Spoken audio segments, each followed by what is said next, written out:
5 وقت کی نماز یہ میرے نبی کی آنکھوں کی ٹھنڈک ہے، 5 وقت کی نماز اس امت کی شان پہچان ہے۔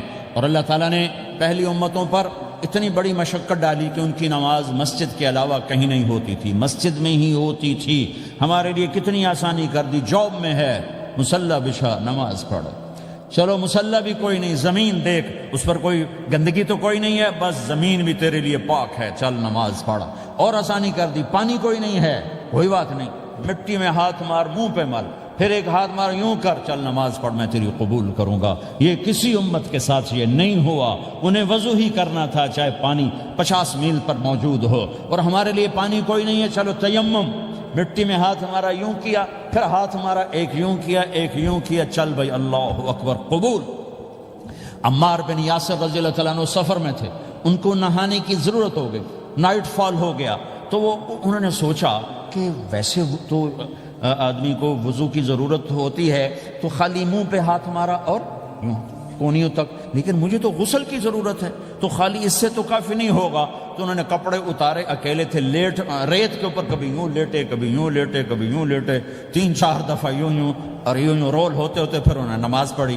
آئے اللہ کے نبی کی بارگاہ میں، یا رسول اللہ مجھے رات کو نہانے کی ضرورت پڑ گئی، تو میں نے کہا وضو کے لیے تو خالی یہ 2 دفعہ کرنا کافی ہے، تو یہ تو نہانا تھا، تو میں تو ریت میں خوب رول ہوتا رہا۔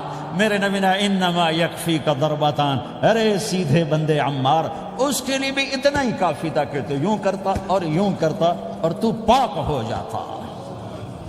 اللہ نے اس نبی کے طفیل، اس محبوب مصطفیٰ صلی اللہ علیہ وسلم کے طفیل، اللہ نے کیا کیا سہولتیں اور آسانیاں ہمیں عطا فرمائی۔ پھر نماز 4 کی 2 رکعت کر دی کہ بھئی تم مسافر ہو 2 پڑھو، روزے میں سفر میں روزہ معاف کر دیا، بعد میں رکھ لینا، بعد میں رکھ لینا، قضا کرنے کو حکم، بالکل چھوڑنے کا نہیں۔ اور کہا کہ بھائی مریض ہو چھوڑ دو، مسافر ہو چھوڑ دو، اور نماز 2 رکعت کر دو، سنتیں چھوڑ دو۔ ابن عمر رضی اللہ تعالیٰ عنہ بیٹھے تھے تو انہوں نے 2 رکعت پڑھ کے بیٹھ گئے، تو ان کے خادم نے کہا سنتیں نفل نہیں پڑھو گے؟ کہا اگر پڑھنا تو 4 فرض پڑھتا میں، میرے اللہ نے معافی دے دی تو میں کیوں پڑھوں؟ میرے نبی نے سفر میں سنتیں نہیں پڑھی کبھی، اپنی امت کو سہولت دینے، فجر کی سنتیں 2 پڑھتے تھے، اس کے علاوہ سنتیں نہیں پڑھی تاکہ میری امت کو سہولت ہو، آسانی ہو۔ ایک دفعہ بارش ہو رہی تھی اور کوئی جگہ نہیں تھی نماز پڑھنے کے لیے، تو آپ نے اپنی اونٹنی کو آگے کیا اور اس پر بیٹھ گئے، بیٹھے ہی تھے، پیچھے صحابہ نے اونٹنیوں پر ہی صفیں بنائیں، اور یہ نماز اونٹنی پہ بیٹھ کر ادا کی گئی۔ بارش کے اندر نماز اونٹنی کے اوپر نماز بھی ہو گئی، رکوع بھی ہو گیا، سجدہ بھی ہو گیا، سلام بھی ہو گیا۔ پہلی امتوں کے لیے نہیں تھا، سجدہ ہی کرنا پڑے گا۔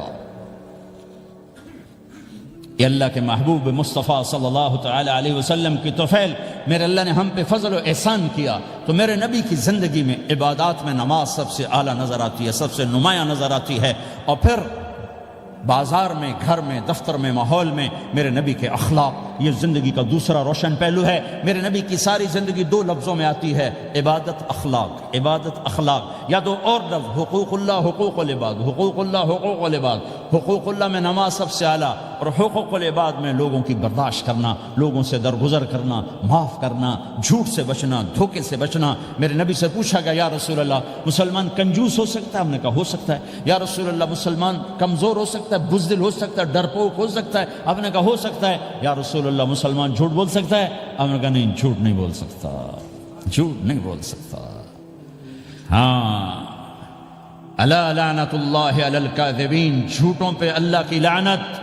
اس لعنت کے ساتھ 400 پاؤنڈ بچا لیے، 4000 بچا لیے، 4 ملین بچا لیے، 4 بلین بچا لیے، 4 ٹریلین بچا لیے، ساری دنیا کو بچا لیا، اور اوپر اللہ کی لعنت پڑی تو اللہ کی قسم گھاٹے کا سودا ہے۔ اور سچے ہو گئے، سچ بولا، یہ میں 100 پاؤنڈ کماتا ہوں، لے لو جو لینا ہے اس میں سے، یہ میں 1000 پاؤنڈ کماتا ہوں، لے لو جو لینا ہے، یہ میں 50,000 پاؤنڈ کماتا ہوں، لے لو جو لینا ہے، کہ مسلمان کی زبان سے جھوٹ نہیں نکلتا، سچ ہی بولتا ہے۔ آپ تشریف لے جا رہے ہیں، ایک آواز ہے یا رسول اللہ، آپ نے یوں دیکھا، کوئی نظر نہیں آیا، پھر آواز ہے یا رسول اللہ، تو آپ نے دیکھا کہ ہرنی ڈیئر چھوٹی وہ کھڑی ہوئی، رسی میں بندھی، تو آپ نے کہا کیا ہوا؟ کہا جی آپ کا صحابی مجھے پکڑ کے لایا ہے، میرے چھوٹے چھوٹے بچے بھوک سے رو رہے ہوں گے، آپ مجھے چھوڑ دیں، میں بچوں کو دودھ پلا کے واپس آ جاتا، مجھے پتا ہے میرے اللہ کی تقدیر میرے بارے میں کیا ہے۔ تو آپ نے کہا اگر تو واپس نہ آئی تو پھر تو اس نے کہا مجھے اللہ جہنم میں ڈال دے۔ آپ نے اس کی رسی کھول دی، خود وہیں بیٹھ گئے۔ اس نے دوڑ لگائی اور پہاڑوں میں گم ہو کے تھوڑی دیر کے بعد وہ دوڑتی ہوئی آئی اور آ کے سر یا رسول اللہ میں حاضر ہو جاؤں۔ تو آپ نے اس کو باندھ کے وہیں آپ بیٹھ گئے نہیں۔ دیر کے بعد وہ صحابی آئے جنہوں نے اس کو شکار کیا تھا، پکڑا تھا، تو کہنے لگے ان کا یا رسول اللہ آپ یہاں کیسے؟ کہ میں ایک درخواست لے کر آیا ہوں۔ کہ کیا؟ کہ یہ ہرنی مجھے ہدیہ کر دو۔ کہ یا رسول اللہ سب کچھ آپ کا ہے، کہ بس یہ ہدیہ کر دو۔ یا رسول اللہ حاضر۔ تو آپ نے اس کو لے کر رسی اس کی گردن سے نکالی کہ جا بچی اپنے بچوں کے پاس جا کے خوشی منا، سچ نجات دیتا ہے اور جھوٹ ہلاک کرتا ہے۔ ایک ہرنی جان کی بازی کھیل گئی سچ بولنے کے لیے، تم چند پونڈوں پہ جھوٹ بولتے ہو، ایمان کو برباد کر کے رکھ دیتے ہو۔ مسلمان جھوٹ نہیں بولتا، مسلمان دھوکہ نہیں دیتا، مسلمان کی زبان سے سخت بول نہیں نکلتا، کسی کو بے عزت نہیں کرتا، کسی کو کی بے اکرامی نہیں کرتا، کسی کا دل نہیں توڑتا، کسی کو ذلیل نہیں کرتا، خود سہتا ہے، اوروں کو خوشیاں دیتا ہے، خود دکھ سہتا ہے، اوروں کو راحت دیتا ہے، خود تکلیف سہتا ہے۔ یہ میرے نبی کے اخلاق ہیں، یہ میرے نبی کی زندگی ہے، اور یہ اسلام کا سب سے بڑا چیپٹر ہے، وہ سب سے مشکل چیپٹر ہے۔ جب میرے نبی نے لمبی نمازیں پڑھی تو اللہ نے روک دیا کہ میرے حبیب ما انزلنا علیک القرآن لتشقى، اتنی لمبی نماز نہ پڑھ کے تو تھک جائے۔ میرے نبی نے تبلیغ میں زور دکھایا تو اللہ نے روک دیا، فلتذهب نفسک علیہم حسرات، میرے نبی اتنا غم نہ کر کے آپ خود ہی آہیں بھرتے بھرتے آپ مر جائیں۔ میرے نبی نے مال سارا خرچ کیا، اللہ نے اس سے بھی روک دیا، ولا تبسطها كل البسط فتقعد ملوما محسورا، اتنا خرچ نہ کریں کہ آپ خود پھر دکھی ہو کے بیٹھ جائیں۔ خرچ کرنا بہت بڑا عمل، تبلیغ سب سے سارے عملوں کا سردار عمل، تبلیغ سے بڑا کوئی کام ہوتا تو اللہ نبیوں کو دیتا، اگر تبلیغ سے بڑھ کر کوئی کام ہوتا تو اللہ نبیوں کو دیتا، گشت سے بڑھ کر کوئی محنت ہوتی تو اللہ نبیوں کو دیتا۔ 950 سال نوح علیہ السلام گشتی کر رہے ہیں، اور اللہ کی مان لو، اتنا عظیم عمل کا میرے نبی درمیانہ نماز سب سے بڑی عبادت، میرے نبی درمیانہ کام، لیکن جب میرے نبی نے اخلاق اچھے کیے، دشمن کو معاف کرنا۔ تو ایک آدمی آپ سوئے ہوئے تھے، آپ کی تلوار لٹکی تھی، ایک آدمی آیا، اس نے آپ کی تلوار اتاری اور یوں ماری پسلی میں، آپ اٹھ کے بیٹھ گئے۔ اب وہ قتل کے ارادے کے لیے آ چکا ہے اور تلوار یہاں ہے، کہتا من یمنعک منی، اب بول تمہیں کون بچائے گا؟ تو آپ نے مسکراتے ہوئے کہا اللہ، تو اس کے ہاتھ سے تلوار گر پڑی، تو آپ نے اٹھا لی، آپ نے یوں سیدھی کی، اب تو بچا، تجھے کون بچائے گا؟ وہ کہنے لگا مجھے تو ہی بچائے گا، وہ تو اللہ کو جانتا نہیں تھا، کہا بابا مجھے تو ہی بچائے گا۔ تو آپ کہتے ہیں اس کا سر اڑا دو، یہ نبی کو قتل کرنے آیا ہے۔ میرے نبی نے فرمایا کلمہ پڑھتے ہو؟ کہا نہیں پڑھتا۔ کہا جاؤ معاف کیا۔ یہ میرے نبی کے اخلاق ہیں۔ 20 سال جنہوں نے قتل کے منصوبے بنائے، قتل کے منصوبے، مکہ والے، جب آپ مکہ میں فاتحانہ داخل ہوئے، ابو سفیان سب سے زیادہ آپ کو دکھ پہنچانے والوں میں پیش تو آپ نے ابو سفیان کو عزت دی۔ جو ابو سفیان کے گھر میں داخل ہوگا اس کو کچھ نہیں کہا جائے گا۔ آپ تو ابو سفیان کو بلا کے سولی پہ لٹکاتے، اور آپ کہہ رہے ہیں جو ابو سفیان کے گھر میں جائے گا اسے کچھ نہیں کہا جائے گا، جو بیت اللہ میں ہوگا اسے کچھ نہیں کہا جائے گا۔ سارا مکہ سامنے، آپ یوں بیت اللہ کا دروازے پر یوں دونوں ہاتھ ایسے ٹکا کے کھڑے تھے، پھر آپ نے کہا میں کیا کروں گا اب تمہارے ساتھ؟ تو سہیل بن عمر نے کہا آپ کریم ہیں، کریم کے بیٹے ہیں، تو آپ نے کہا جاؤ میں نے معاف کیا۔ یہ اخلاق آج مٹ چکے ہیں، مردوں سے، عورتوں سے، علم والوں سے، خانقاہ والوں سے، تبلیغ والوں سے، سب زیرو ہوئے پڑے ہیں۔ جب تک یہ اخلاق زندہ نہیں ہوتے اسلامی زندگی قائم نہیں ہو سکتی، اسلامی معاشرت قائم نہیں ہو سکتی، اور دین دو چیزوں سے آگے پھیلتا ہے، ایک دعوت اور ایک اخلاق۔ دعوت اور اخلاق، دعوت نہیں ہوگی تو اخلاق وہیں پڑے رہ جائیں گے، اخلاق نہیں ہوں گے تو دعوت کوئی قبول نہیں کرے گا۔ میرے نبی نے کتنے معجزے دکھائے مکے میں، نہیں کلمہ پڑھا۔ بدر میں ان کے 70 مارے گئے، فرشتوں کو دیکھا، جبریل کے گھوڑے کی آواز سنی، کلمہ نہیں پڑھا۔ خندق میں شکست ہوئی، کلمہ نہیں پڑھا۔ پانی نکلتے دیکھا انگلیوں سے، کلمہ نہیں پڑھا۔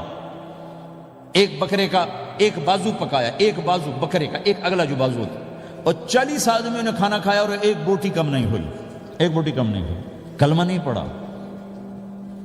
لیکن جب میرے نبی نے کہا جاؤ معاف کیا تو سارے ہی کلمہ پڑ گئے کہ واقعہ یہ اخلاق نبی کے ہو سکتے۔ حنین کی جنگ میں جب بھاگے لوگ، شکست ہوئی، تو ایک صحابی کا بھاگتے ہوئے پاؤں ہمارے نبی کا پاؤں پر آیا، اور جوتا سخت تھا، تو آپ نے کہا اوجعتنی، اور آپ کے ہاتھ میں چھڑی تھی، آپ نے اس کو یوں ماری تو اوجعتنی، ارے تو نے مجھے کتنا زیادہ درد پہنچایا، دکھ پہنچایا۔ وہ بیچارے پگھل کے رہ گئے اور پریشان ہو گئے، اور فرماتے ہیں سارا دن میں پریشان، ساری رات پریشان کہ اللہ کے نبی کو میں نے تکلیف پہنچائی، اب میرا کیا بنے گا۔ اگلا دن ہوا تو اعلان ہو رہا تھا بھائی جس کا پاؤں نبی کے پاؤں پہ آیا تھا اس کو اللہ کے نبی بلا رہے ہیں۔ تو صحابی کہنے لگے میں نے سمجھا بس اب میری تو دنیا بھی گئی اور آخرت بھی گئی، اب میرے اوپر کیس بنے گا اور مجھے ڈانٹ ڈپٹ بھی ہوگی، میرا کتنا بڑا گھاٹا نقصان ہوگا۔ یہ حاضر ہوئے ڈرتے ڈرتے، تو آپ نے فرمایا میرے بھائی کل میں نے تمہیں چھڑی ماری تھی، وہ مجھے معاف کر دینا، اور یہ 80 اونٹ تمہیں ہدیہ دیتا ہوں، 80 کیملز یعنی 80 پراڈو، 80 رینج روور کا یہ میری طرف سے تمہیں ہدیہ ہے۔ وہ حیران پریشان، یہ میرے نبی کے اخلاق ہیں، یہ میرے نبی کے اخلاق ہیں۔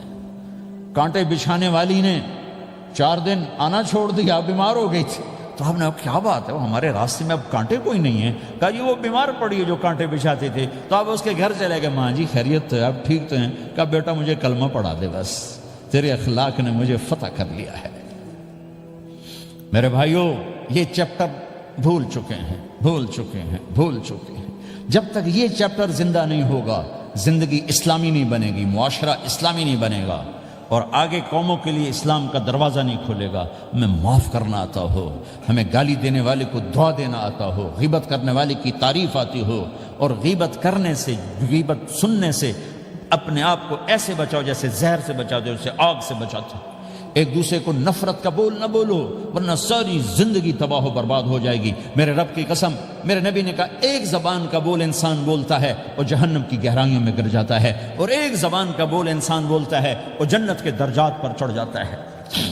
یہ زبان بہت طاقتور چیز ہے، میں ہر بیان میں اس کو دہرا رہا ہوں کہ جتنا یہ عمل ختم ہو چکا ہے اتنا کوئی عمل بھی نہیں ختم ہوا ہے۔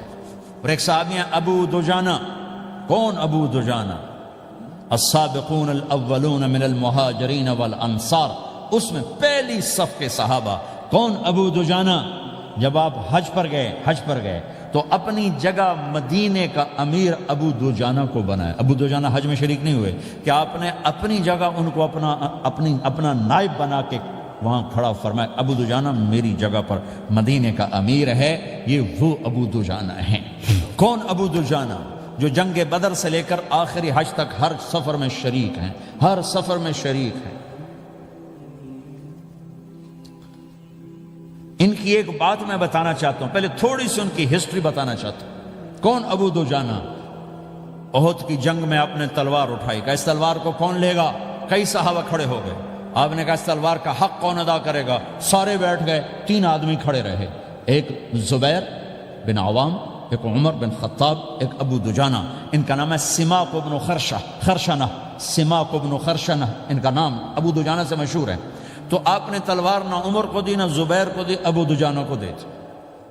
تو عمر رضی اللہ عنہ نے تو محسوس نہیں کیا، حضرت زبیر نے محسوس کیا کہ اس کو کیوں دی، مجھے کیوں نہیں دی؟ میں مہاجرین میں سے ہوں، میں پھوپھی کا بیٹا ہوں، میں اس سے دلیری میں کم نہیں ہوں۔ بلکہ حضرت زبیر کی دلیری کی تو دھک تھی، جدھر سلوار چلتی تھی کاٹتی چلی جاتی تھی، کہنے کہ میں دیکھوں گا یہ کیا کرتا ہے۔ تو ابو دجانہ کے پیچھے پیچھے زبیر ہو لیے۔ تو ابو دجانہ نے جو حملہ کیا تو 3000 کا لشکر تھا، اس کو چیر کے پار نکل کے، پورے لشکر کو کاٹ کے پار نکل کے، اور آگے عورتیں کھڑی تھیں جو مکے کے لشکر کو تیار کر رہی تھیں۔ نحن بنات طارقی نمشی علی النمارقی مشی القتل بوارقی المسک فی المخالقی المسک فی المفارقی والدر فی المخالقی ان تقبلوا نعانقی وتدبروا نفارقی فراق غیر وامقی۔ یہ گانا گا رہی تھیں اور ان کو تیار کر رہی تھیں۔ تو جب ابو دجانہ کی تلوار نظر آئی تو سب بھاگی، ہندا پکڑی گئی، تو آپ نے یوں اپنی تلوار ہندا کے سر پر رکھی، انہوں نے چیخ ماری، تلوار ہٹا لی۔ تو زبیر پیچھے پیچھے کہ کیا کیا ہے؟ جنگ میں اگر کوئی عورت حصہ لے اسے مارنا جائز ہے، ویسے جائز نہیں ہے، عورت کو، بچے کو، بوڑھے کو ہاتھ لگانا جائز نہیں ہے۔ تو انہوں نے کہا تلوار کیوں نہیں چلائی؟ کہا میرے محبوب کی تلوار ہے، عورت کے خون سے رنگین کر کے اس کی شان نہیں گھٹانا چاہتا، یہ میرے نبی کی تلوار۔ پھر واپس ہوئے، پھر اٹیک کیا اور پھر مجمع کو چیر دیا۔ سامنے ایک آدمی آ رہا تھا ہاتھی کی طرح، اتنا لمبا موٹا تازہ، تو زبیر کہنے لگے میرے جی میں آیا کبھی اس کی ٹکر ہونا پھر میں دیکھوں ابو دجانہ کیا چیز ہے۔ تو اللہ کا کرنا ایسا ہوا ابو دجانہ دونوں آمنے سامنے ہو گئے، تو وہ ایسے شاہ سوار تھے کہ دونوں طرف کے لشکر ذرا تھم گئے اور وہ دونوں بھڑ گئے۔ ابو دجانہ کے اپنے جوہر، اس پہلوان کے اپنے جوہر، غبار اٹھا، مٹی اٹھی، اور اس کی اپنی طاقت، ان کی اپنی طاقت، انہوں نے ابو دجانہ کو اس نے زخمی کر دیا۔ ابو دجانہ نے جو جوش میں آ کے ماری تلوار، اس کو لگی یہاں، تو اتنی طاقت سے لگی کہ اس کے نیچے اتر کر 2 ٹکڑوں میں تقسیم کر دی، یوں ماری، تو ایک حصہ ادھر ایک حصہ، پھر یوں دیکھا اور اپنے چہرے سے لوہے کی ٹوپی اتاری، وما ترى انا ابو دجانہ، کیا دیکھ رہے ہو، میں ہوں ابو دجانہ، تلوار صحیح لی ہے میں نے، غلط نہیں لی، یہ ابو دجانہ ہیں۔ اور جب شکست ہو گئی احد کی جنگ میں، اور پھر 10-12 آدمیوں نے آپ کو گھیرے میں لیا ہوا تھا، ان میں ایک ابو بکر تھے، عمر تھے، علی تھے، طلحہ تھے، زبیر تھے، سعد بن ابی وقاص تھے، اور سہل بن حنیف تھے، عبادہ قتادہ بن نعمان تھے، اور ابو دجانہ تھے رضی اللہ تعالی عنہم، ان میں سے ایک ابو دجانہ بھی تھے۔ اور یمامہ کی جنگ میں ابو دجانہ شہید ہوئے، یمامہ کی جنگ میں شہید ہوئے۔ یہ ابو دجانہ کی تھوڑی سی سیرت آپ کے سامنے آئی ہے۔ اس کے بعد اب آپ ان کے قول کو سنو تاکہ اس کا وزن آپ کے سامنے آئے۔ یہ بدر کے شریک ہیں، اللہ کے نبی نے کہا بدر کا صحابی جو مرضی کرے بخشا گیا۔ یہ صلح حدیبیہ کے شریک ہیں، اللہ نے قرآن میں کہا لقد رضی اللہ، میں ان سے راضی ہو گیا۔ یہ صحابی ہیں، اللہ نے کہا کلا وعد اللہ الحسنی، اے میرا نبی تیرے ہر صحابی کے لیے جنت کا وعدہ ہے۔ اور اب یہ کیا کہتے ہیں؟ یہ کیا کہتے ہیں لوگو؟ ان ارجع عملی عند، لوگو میرے پاس، ابو دجانہ میرے پاس بخشش کا سب سے بڑا عمل جانتے ہو کیا ہے؟ بدر نہیں، احد نہیں، حدیبیہ نہیں، خندق نہیں، خیبر نہیں، فتح مکہ نہیں، آخری حج نہیں، کیا ہے؟ کیا ہے لوگو؟ ان ارجع عملی عندی، میرے پاس آخرت میں بخشش کا سب سے بڑا عمل بس ایک ہے کہ ما آذیت احدا بلسانی، میں نے اپنی زبان سے کبھی کسی کو دکھ نہیں پہنچایا۔ ولا اجد فی قلبی غلا لاحد، اور میرے دل میں کسی کے لیے بغض کوئی نہیں ہے، بس یہ میری بخشش کا عمل ہے۔ تو بھائیو، نبی کے اخلاق میں 2 چیزیں لے لو، ایک زبان سے کسی کو دکھ نہ دو، ایک دل میں کسی کا بغض نہ رکھو۔ اللہ کی قسم بغیر حساب کتاب کے جنت میں جاؤ گے۔ بڑے بڑے جنید بغدادی اور بڑے بڑے معرفت والے تمہیں دیکھتے رہ جائیں گے، تمہاری رفتار اتنی تیز ہوگی کہ تمہیں وہی پکڑ سکے گا جس کا یہ 2 عمل تم سے زیادہ اچھا ہوگا۔ جس روڈ پہ رش ہوتا آپ وہاں سے گاڑی ہٹا لیتے ہو، ادھر نہیں جانا، ادھر رش ہے، وہ سائن وغیرہ آپ کو آ جاتے ہیں کہ ادھر بلاک ہے، ادھر نہیں جانا، ادھر جانا ہے۔ تو جہاں روڈ پہ رش ہوتا ہے تو قیمتی سے قیمتی گاڑی کی رفتار بھی آہستہ ہو جاتی ہے، اور جہاں روڈ خالی ہوتا ہے تو پرانی گاڑی بھی بھاگے جا رہی ہوتی ہے۔ ہمارے یہاں پرانی گاڑی ہوتی ہے نا، پرانی بسوں کے پیچھے لکھا ہوتا ہے نہ انجن کی خوبی نہ ڈرائیور کا کمال، خدا کے سہارے چلی جا رہی ہے۔ اور جس کے پاس ایسی گاڑی ہو، نہ انجن کی خوبی نہ ڈرائیور کا کمال، تو اگر اس کو روڈ خالی مل جائے تو وہ تو مرسیڈیز والے سے پہلے پہنچے گا، رینج روور والے سے پہلے پہنچے گا، بینٹلی والے سے پہلے پہنچے گا، رولز رائس والے سے پہلے پہنچے گا، جو وہ تو پھنسی کھڑی اور اس کا روڈ ہی خالی ہے۔